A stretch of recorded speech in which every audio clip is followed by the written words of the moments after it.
રાજકોટ મહાનગરપાલિકા દ્વારા જંગલેશ્વર વિસ્તારમાં ગત સમયમાં મેગા ડિમોલિશન થયું. 7 દિવસ કુલ કાર્યવાહી ચાલી અને એવરી ડે 4000 થી વધારે લોકો, 4500 જેવા, આમ હું તમને કુલ માનવ કલાકો કહું તો 45000 થી વધારે માનવ કલાકોનો એમાં ઉપયોગ થયો અને થયા કામ. આપણે જે જમીન ખાલી કરાવી એ 350 કરોડથી વધારે કિંમતની જમીન આપણે ત્યાં ખાલી કરાવી અને નદીનો જે આખો પટ હતો એ ખુલ્લો થયો. આ ડિમોલિશન કદાચ આપણે ભારતના ઇતિહાસના જે મેજર આજ સુધીના ઇતિહાસમાં થયેલા ડિમોલિશન કઈ એમાંથી એક એને આપણે ગણી શકીએ કે આટલા લેવલ ઉપર કે જ્યાં 1500 થી 1600 જેટલા મકાનો, એમાંથી મોટા ભાગના તો એવા મકાનો કે જે એકદમ પાક્કા, અમુક તો 2 માળ 3 માળના મકાનો, જે આપણે પણ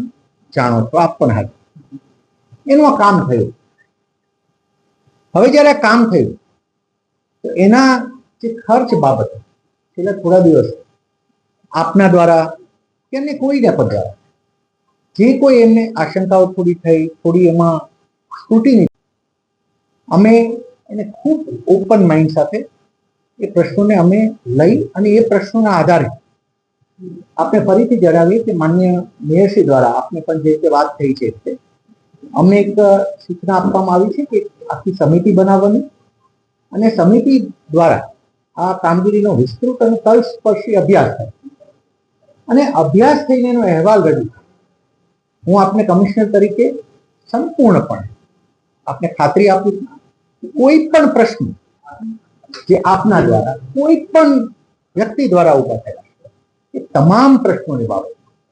રાજકોટ મહાનગરપાલિકા, અમારું વહીવટી તંત્ર,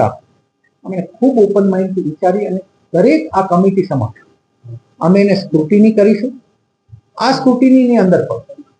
આપને ફરીથી જણાવીએ છીએ કે public money when it is used, right point ઉપર યુઝ થયું, ઓકે, પણ જ્યાં એ મનીનો અમને દુરુપયોગ લાગશે, અમને એવું લાગશે ત્યાં અમે પેમેન્ટ નહીં પણ કરીએ અને કર્યા હશે તો પણ એની બાબતમાં એક્શન લઈશું. આઈ એશ્યોર. એટલે આપ અમારા, હું ખૂબ જવાબદારીપૂર્વક આપને કહું છું કે આ એક ખૂબ મેગા, આપણે બધા એક વસ્તુ આપણે બધાએ એને સમજવાની છે. It was a mega work. It was not કે આપણે 4, 5 કે 10 કોઈ મકાનોને આપણે દબાણ હટાવ કર્યું. 1500 થી 1600 ઉપરના મકાનો, અને એમાંથી આપ સૌ હાજર હતા એટલે I don't need to clarify much, પણ એ કોઈ નાની કામગીરી આપણે કરી નથી.